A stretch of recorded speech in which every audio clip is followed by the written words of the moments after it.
Hi guys, my name is David and welcome back to my channel. Today I am going to be reviewing Frankenstein by Mary Shelley. As a horror fan, I am shocked that it's taken me this long to read this classic horror book. I've had it on my Kindle for a while. In fact, I've actually got two copies for some weird reason. I must have forgotten I bought a copy of it. But I did this as a buddy read with Ankita from Enchanted Bookends. I asked her if she wanted to do a buddy read and she said that she would love to. And she sent me a list of all the books that we could possibly do a buddy read on, and this one was on the list. So this is not really going to be a review video. This is going to be more of a discussion video because there are two versions of Frankenstein I wasn't made aware of. There are the cut and the uncut version of this book. I believe the cut version was published in the 30s. I think I could be wrong about that. But the version that me and Ankita read was the 1818 version. And to read something that was published over 200 years ago still blows my mind. It really does. It's awesome to read something that old. So in this section of this video, I usually say that this is going to be a spoiler-free video.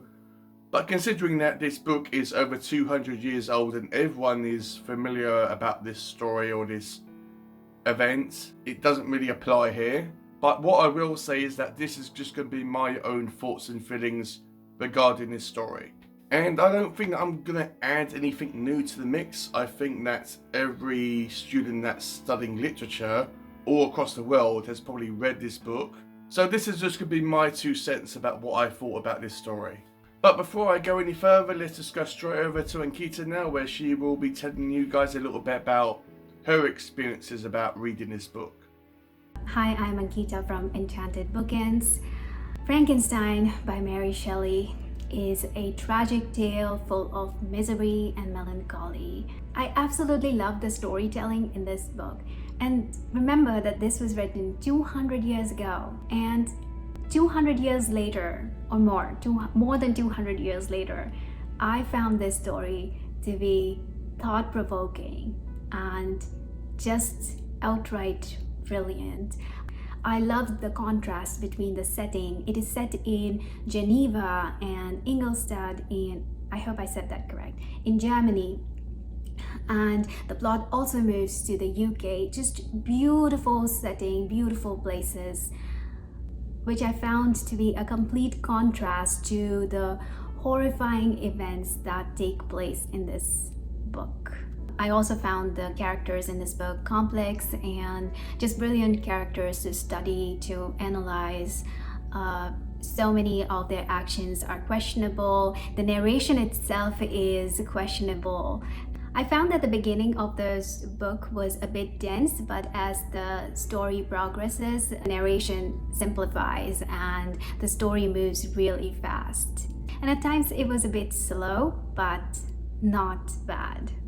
I'd recommend this book to you if you want to read a psychological horror, and if you love a good character analysis, and if you're looking for a complex character, a thought-provoking book, then Frankenstein could be your next amazing gothic read. I hope you enjoyed this book as much as I did.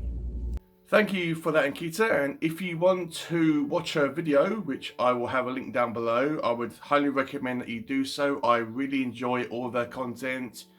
She is probably the most articulate, well-read person that I've come across on BookTube. Not entirely sure if she studied literature, but she definitely gives me that impression. So, the story of Frankenstein that everyone knows about a scientist that is called Victor Frankenstein that creates this creature or this monster and gives it life. That is the basic storyline of this novel that everyone knows about. If you are going to read this book, guys, do not go into it thinking that it's going to be exactly like the Boris Karloff movie. The Boris Karloff movie is probably the furthest thing that you can get from this book. As far as I'm aware, there is no bolt of lightning that brings the creature to life. Victor isn't as mad and doesn't have a strong desire to be a godlike figure. And more obvious is that the creature itself isn't this mindless killing machine that doesn't talk and is completely brain dead like he is in the Universal movie. the monster in this is very articulate. So the story opens up with a series of letters from a ship captain called Walton. And I thought that was a kind of a neat thing to have, because that's my surname and it's spelt the same way as well, so that was really neat. And the ship captain is just writing to his sister, telling her about his adventures and basically about what's going on. And this captain's also kind of a explorer. He is exploring, I think, the Arctic Ocean or the Arctic, and there's all this ice and snow around. And as the letters progress, we find out that there is this figure that was on a sledge and that he was running away, and there was another figure chasing after him. And this pursuing character is brought onto the ship, and we find out that his name is Victor Frankenstein.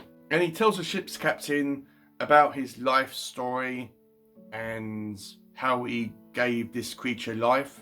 So Victor, when he creates this monster, he isn't a bloodthirsty, mad scientist that we've seen in the Universal movie. He's not doing this to feel like God. He's not doing this because he wants to feel powerful and important. As all scientists, he's trying to do this because he is curious about what will actually happen and if he can actually do it. As far as I can remember, he didn't have any assistants with him, as is kind of prominent throughout the whole movies. So there's no Igor type of figure. So when Victor ultimately brings his creature to life, he is shocked. He is horrified by what he has done. He is frightened of this creature that, quite funnily enough, smiles at him. But as I said, he is shocked about what he's done and he's disgusted with himself. He doesn't show any affection towards this creature. He doesn't show any love or any remorse or any tender feelings towards what he's actually done and towards this creature that he's embodied with life. So I'm not sure whether he casts out the creature or whether the creature escapes, but the creature doesn't have a name. People kind of assume that the creature is called Frankenstein, but the creature doesn't have a name. He is nameless throughout this whole story. So as he's in the world, he comes across this cabin that's occupied by this blind man and his two siblings. And he finds a room that has a hole where he can look through it and witness and observe this family about what's going on.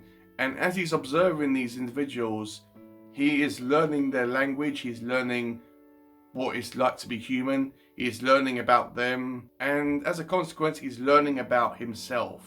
This monster is, even though he is very big and he is considered ugly by everyone around him, and he also considers himself to be very unattractive, he is a very kind and sympathetic creature. He's very articulate, he has a brilliant mind, and surprisingly he abhors violence, and he just wants to be accepted in this world and amongst people. He knows that he looks different and he just wants to have a friend and just to be accepted for who he is and what he looks like. As you probably know already, that doesn't go well for him. People judge him by the way he looks. Like in today's society, we all judge people before we get to know them by their weight, what clothes they're wearing, what cologne they are wearing at the time, their hair, their eye colour, their facial hair, any tattoos.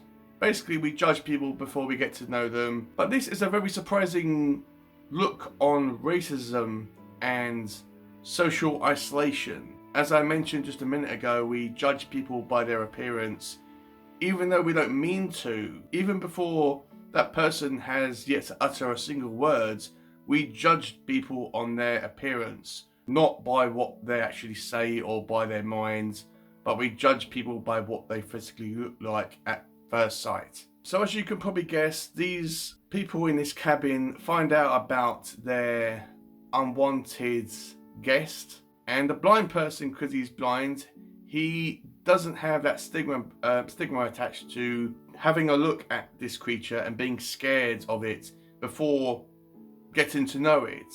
So I think that he kind of accepts what this creature is, and he's the only one that accepts him. Unfortunately, his children have the power of sight, and they scream and they're frightened of him, and he runs away. The monster decides that, look, everyone's afraid of me, everyone's presuming that I am this monster, that I am this evil figure. So if people presume that I'm a monster, then I might as well become one. No one's accepting me, so I might as well become the thing that they perceive me to actually be, that they make me out to be.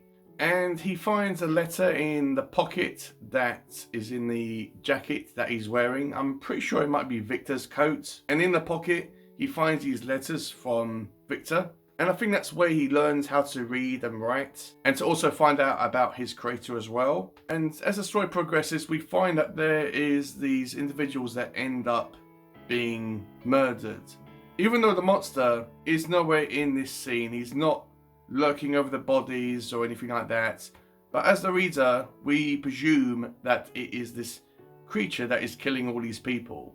And I think that some of these individuals may be perfect strangers, but some of them are members of Victor's family. And I think that the monster does this because he wants to get Victor's attention, and he feels anger towards Victor for creating him. And Victor decides to take matters into his own hands and to hunt down this creature because he feels that he's responsible for it, and to ultimately destroy it. I thought that this was a tragic part of the book. Probably the most tragic part of the book, if I had to think about it.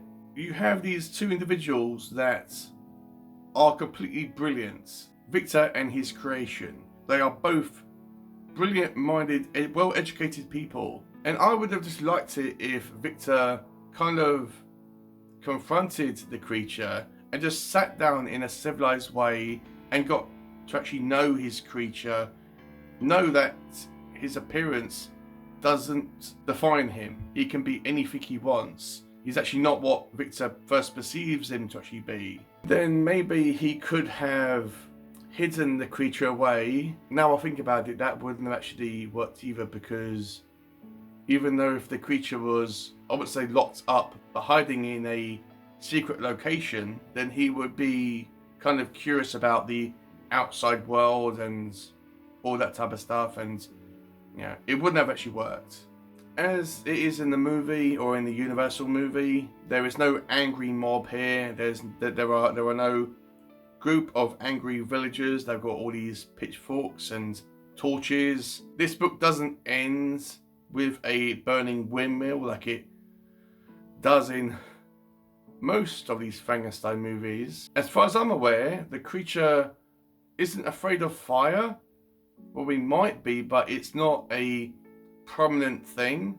And even though this book, it was written such a long time ago and it's a classic, the writing style can be a bit dry. Yes, there was some chapters that I was going through and I wouldn't say I was bored with them, but they did drag a lot. I did find myself, I wouldn't say struggling to get through them, but I had to read them because I thought, okay, yeah, it's okay, but nothing special. And even though this book was written in such a flowery way, I was never confused about what was going on, and I was completely invested with these characters and what was going on. And I can see why this is considered a classic.